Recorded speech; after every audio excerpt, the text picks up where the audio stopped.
Hey guys, बहुत बहुत स्वागत है आपका। आप सुन रहे हैं hashtag the blue mic, your independent favourites, an initiative by big FM and Hungama artist aloud. और आज इस बारे में बातचीत करने के लिए इस वीडियो बातचीत में जुड़ गए हैं मेरे साथ अनूप। अनूप, बहुत बहुत स्वागत है आपका। हाय हाय गाइस। कैसे हैं आप? एकदम ठीक। आप बताइए, आप कैसे हैं? बिल्कुल, मैं भी अच्छा हूँ। क्या चल रहा है जीवन में आपके? कुछ नहीं, अभी नया साल शुरू हुआ है। अभी इससे पहले पूरे टूर वगैरह चल रहे थे। अभी फाइनली घर वापस आए हैं तो थोड़ा रिलैक्स कर रहे हैं, नए गानों पे काम करना शुरू कर दिया। That's what's happening. तो आपका स्वागत है इस बातचीत में और बहुत सारी बातें हम करने वाले हैं, लेकिन मैं चाहूंगा कि इससे पहले एक बार क्विकली आपके बारे में हम जान लें। आपकी की जो जर्नी है उसके बारे में एक क्विक व्यू हो जाए आपके आवाज में। मेरी जर्नी, मैं हमेशा से गाता हूँ। हम्म। एंड जब से मैं छोटा था मैं स्कूल क्वायर का भी पार्ट था। I am from a Catholic school. Hmm. तो मैं स्कूल क्वायर का भी पार्ट था, तो हर दिन सुबह 7:30 बजे उठ के हम लोग खड़े होते थे प्रिंसिपल के ऑफिस के सामने असेंबली में और हम्म। गा रहे होते थे। तो सिंगिंग हमेशा से मेरे को बहुत पसंद थी। ठीक है। बट मैं 10th स्टैंडर्ड में आया तब मेरे स्कूल में एक्चुअली एक बैंड आया था एंड उन्होंने देयर वाज अ गिटारिस्ट उस बैंड में। And hmm. मैंने देखा तो मेरे को बहुत अच्छा लगा and this was an instrument that I really wanted to pick up. तो मैं बस घर आया हूँ, मैंने मम्मा को बोला कि mom I really want to learn the guitar. She क्या वाज वेरी बात है। Supportive about any extra curriculars, कुछ भी होते थे तो she was always very supportive. तो हम्म। उन्होंने मेरे को थोड़े दिनों में गिटार लेके आके दे दिया। एंड मेरे नेबरहुड में क्लासेस थी, गिटार क्लासेस, वहां पर एनरोल कर दिया। And hmm. Once I started playing the guitar, मैं गाता ऑलरेडी था, तो writing basically came very naturally to me. Hmm. जब लिखना शुरू किया तो आसपास के लोग कह रहे थे कि यार अच्छा तो लिख रहा है। मतलब even when I was 15 16 I was writing songs that I felt, I mean that people also felt were way beyond my age. तो hmm. That is the ball started like snowballing. It just like things started moving forward and here I am right now. अब तक की journey का जो obstacle है या challenge है, क्या था आपके जीवन में अगर देखें तो? आई थिंक काफी बड़ा तो मेंटल ऑब्स्टिकल ही था। Hmm. Because when you come from a city like Ludhiana, यहाँ पर अगर आपके लिसनर्स और व्यूअर्स को पता होगा तो ये एक बिजनेस टाउन है। यहाँ हम्म। पर से बहुत बड़े बड़े बिजनेसेस निकले हैं, बट म्यूजिशियंस भी काफी निकले हैं, but it's not a music artsy place. लोग यूजुअली बॉम्बे जाके अपना करियर बनाते हैं या कुछ करते हैं।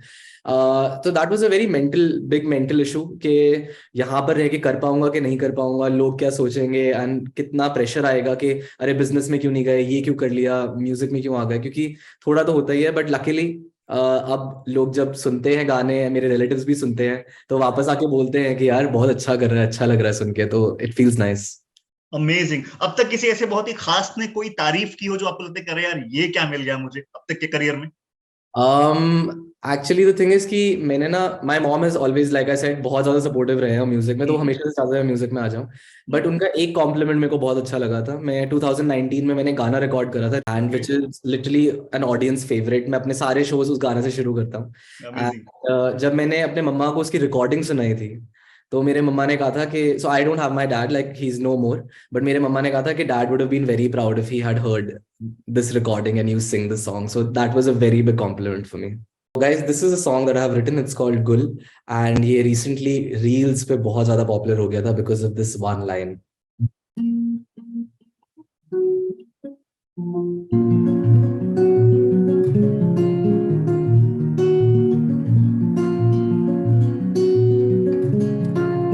टूटे मकान एक बार गिर गए, वैसे बनते कहाँ हैं, जैसे थे तूने अपने दिल से बनाए।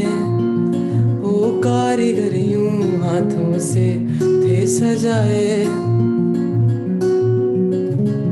आए ना तेरी याद उनको, आए ना तेरी याद उनको।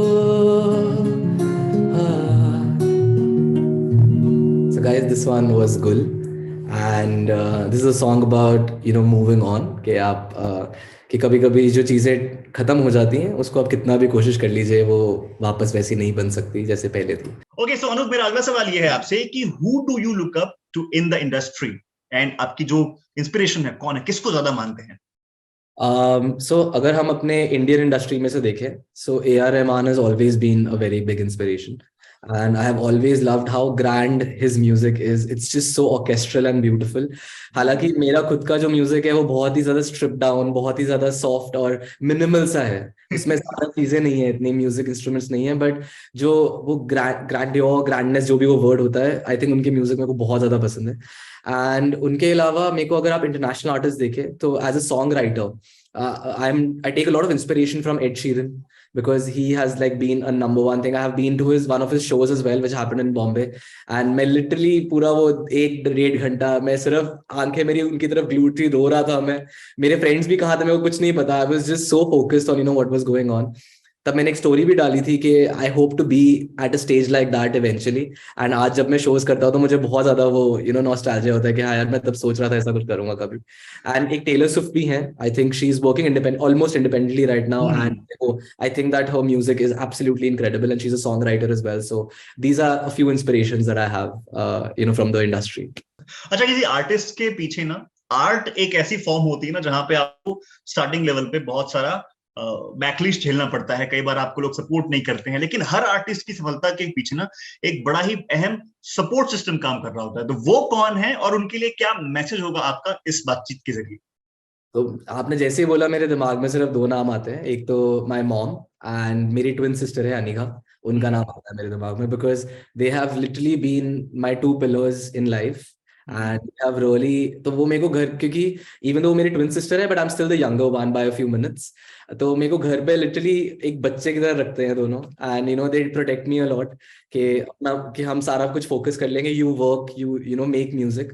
So these are two people that I absolutely love, and I just wanna, if I had to give a message, I would say that I love you, and I hope that I'm making you proud, and I continue to make you proud. Amazing amazing guys, आप सुन रहे हैं #TheBlueMic, your independent favourites and initiative by big FM and Hungama artist aloud. और आज मेरे साथ जुड़े हुए हैं इस बातचीत में singer and songwriter Anuv Jain. Anuv, अगला सवाल मेरा ये कहता है आपसे कि जो अपकमिंग आर्टिस्ट हैं, हर दिन कोई ना कोई ड्रीम देख रहा है कि यार मुझे भी सिंगर बनना है, कंपोजर बनना है, राइटर बनना है या म्यूजिशियन बनना है, तो उनके लिए what will be your advice? यार, दिस इज एन एडवाइस जो मैं अपनी खुद की लाइफ में भी इम्प्लीमेंट करने की कोशिश कर रहा हूँ. मैंने भी अचीव नहीं किया है, बट दिस इज समथिंग जो मेरे को लोगों ने समझाया है, तो I hopefully this is something that people can take away from as well. Don't strive for perfection, क्योंकि परफेक्शन कभी भी नहीं होने वाली है आपकी जिंदगी में. अगर आपको पता है कि अभी भी आप 100% पे नहीं है, आप शायद 50 या 60% पे है, आप फिर भी शुरू कीजिए.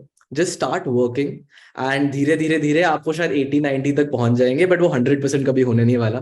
सो I also keep on telling myself कि यार ये एक्स्ट्रा दिन लगाने बंद कर, 90% तक पहुंच के रुक जाए, इट्स ओके. बट फिर वो आर्टिस्ट मानता नहीं है बात को और बढ़ते रहते हैं. But this is what I would like to tell people, because I feel कि ना लोग रुक जाते हैं. उनको लगता है कि यार अभी हम नहीं कर सकते, अभी हमारा टैलेंट उतना नहीं है, या हमारा स्किल उतना नहीं है. यार किसी का भी स्किल कभी भी 100% तक नहीं पहुंचेगा. आप शुरू करो, धीरे धीरे आप सीखते रहोगे as you do it. So that's what I would like to tell people. बिल्कुल बिल्कुल. मजाक की बात करते हैं तो मतलब मजाक की बात नहीं, गाना मजाक है आपका, उसकी बात करते हैं. यार ये जोक इतना ज्यादा ओवर यूज हो गया है ना, मेरे सारे दोस्त, अरे ये क्या मजाक कर रहे हैं, अरे तेरा गाना स्पॉटिफाई पे. सो ऐसे सब लोग बोलते रहते हैं. But guys, the next song I want to sing for you guys is my song called Mazaak. And this is a song that I just released a few months ago, and it has done so well and received so much love. इसकी जो सबसे popular lines है, जो मेरी सबसे favourite lines है, they talk about आधे से चांद सी हंसी. अगर आप अगली बार एक हाफ मून या क्रेसेंट मून को देखेंगे तो आपको realize होगा कि एक स्माइल की तरह दिखता है वो. तो that is where this line comes from, and I'm comparing her smile to a crescent moon. तो this is the song.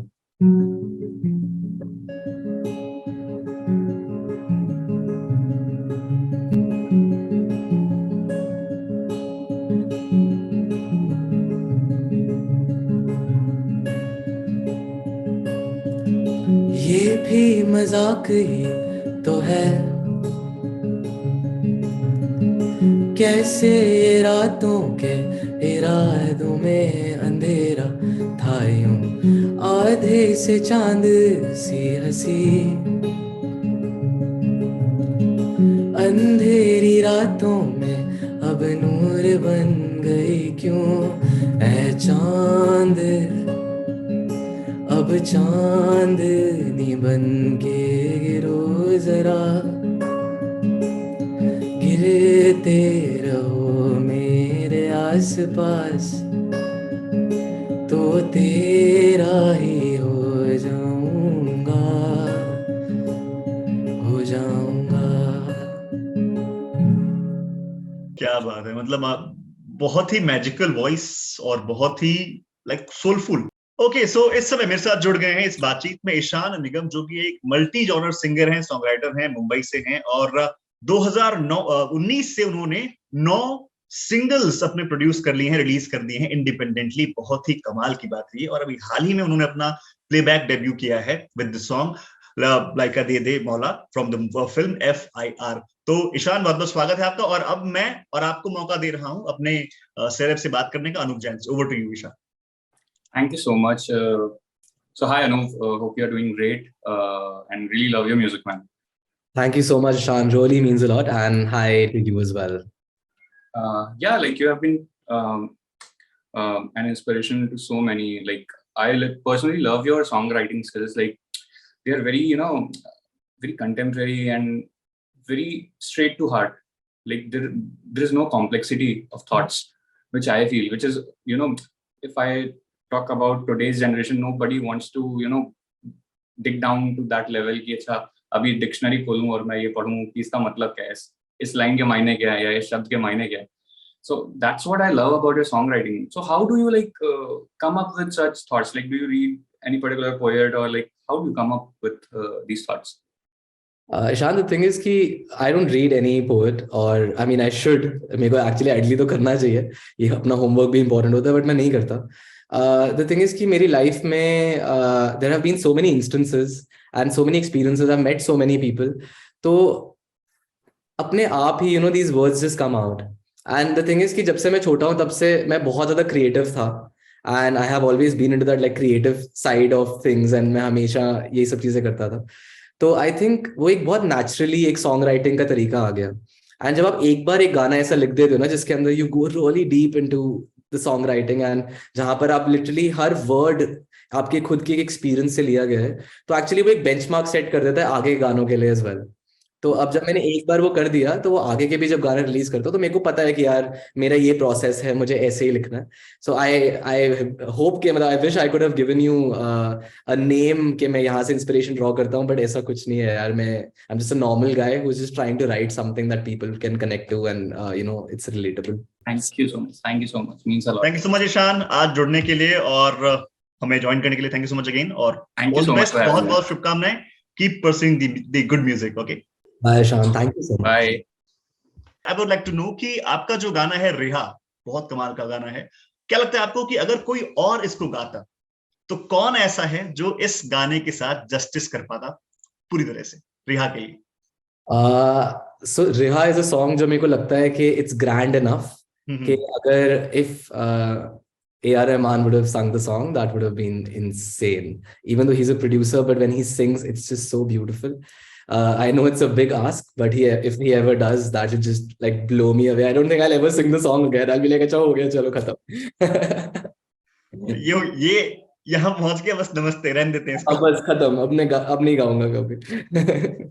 Okay, recording के पहले जो प्रिपरेशन होती है वो कैसे करते हैं आप? क्या क्या क्या प्रिपरेशन करते हैं? यार रिकॉर्डिंग के पहले ना मेरे को हमेशा ऐसा होता है कि I want to be very comfortable जहां पर भी मैं रिकॉर्ड कर रहा हूँ, बिकॉज अभी भी मैं नया हूँ तो मैं थोड़ा सा ऐसे नर्वसनेस आ जाती है. So I want to be very comfortable. So preparation का is a very important part is कि जब भी मैं कहीं पर रिकॉर्ड कर रहा हूँ, किसी भी स्टूडियो में जा रहा हूँ, I like to take some time out just to spend the time with the producer और the person who is sitting there who is gonna be recording my voice और माय इंस्ट्रूमेंट्स. हम लोग बात करते हैं थोड़े टाइम के लिए, शायद कभी कभी एक सेशन ऐसे निकल जाता है जिसमें सिर्फ बात करें, जस्ट कैचिंग अप कि यार क्या चल रहा है, what's happening in life and how are things at home and आगे क्या प्लान्स हैं and all. That always makes me a lot more comfortable जब भी मैं जाता हूँ. तो जब once you have that comfort level तो आप आराम से बहुत खुल के you can sing and you can like do your thing. तो that is something that is a very important part of my preparation. Amazing. अच्छा, आपने जहां जहां अभी तक परफॉर्म किया है स्टेज पे, चाहे कहीं पर भी जो आपका गाना है, सबसे मेमोरेबल परफॉर्मेंस या बेस्ट परफॉर्मेंस कहें, कौन सी रिकॉल कर पाते हैं? I've had some amazing moments in my this very brief career that I've had. अभी दिल्ली में I performed for about 20,000 people, which was insane, and they were all singing back to me. मैं कभी नहीं भूलूंगा ये. अभी मैंने अपना पहला इंटरनेशनल शो नेपाल में करा है, which was amazing. The response was insane. मैंने अभी post Malone, who's a very big international artist, वो अभी बॉम्बे में आए थे, उनके लिए ओपन भी करा है मैंने अभी बॉम्बे में, which was again a very crazy thing.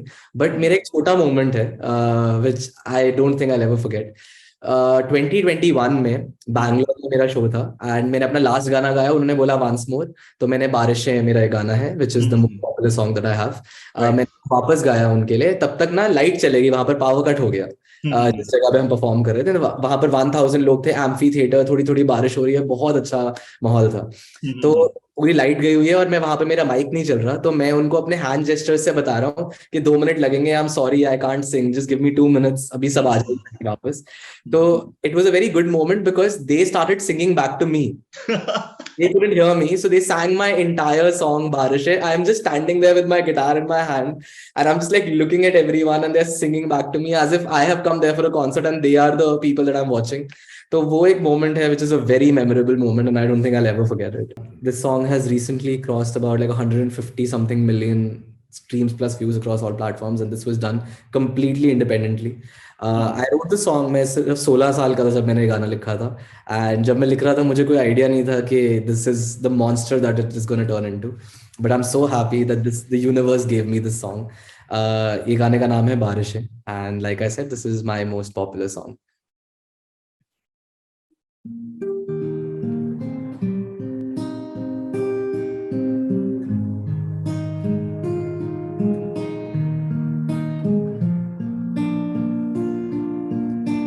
हौले से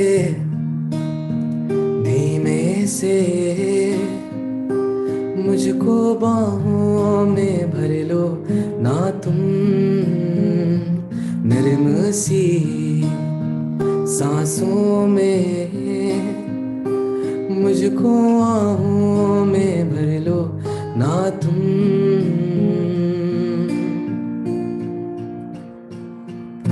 सुन जरा मेरे पास आ, अब बैठे हैं हम भी यहाँ दिल के दरमियाँ. बारिशें हैं तेरी बातों पे मैंने सजा ली है दुनिया यहाँ दिल के दरमियाँ. बारिशें अब तू आती है बुलाती है, बिस्तर से यूं गिराती है कि सोऊं मैं बाहों में बस तेरी. जब बारिशें बरसती हैं पागल जैसे थिरकती है, तुम जैसी हो बस वैसी ही रहो.